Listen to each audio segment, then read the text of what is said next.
حضور فرماتے ہیں، رب فرماتا ہے سورۃ فاتحہ آدھی میری ہے آدھی میرے بندے کی ہے۔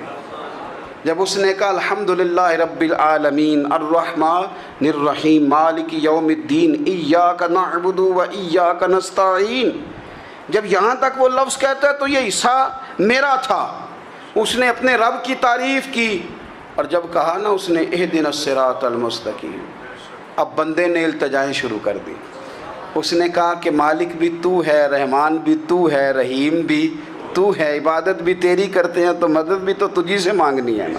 اب مہربانی فرمانا اہدنا الصراط المستقیم، ہمیں سیدھا راستہ دکھا دے، صراط الذین انعمت علیہم، ان لوگوں کا راستہ دکھانا جن پر تو نے انعام کیا ہے، غیر المغضوب علیہم ولا الضالین، ان کے راستے پہ نہ چلانا جن پر تیرا غضب ہوا، جو گمراہ ہو گئے ان کے راستے۔ تو نماز میں جب ترجمے پر آپ کا غور ہوتا ہے تو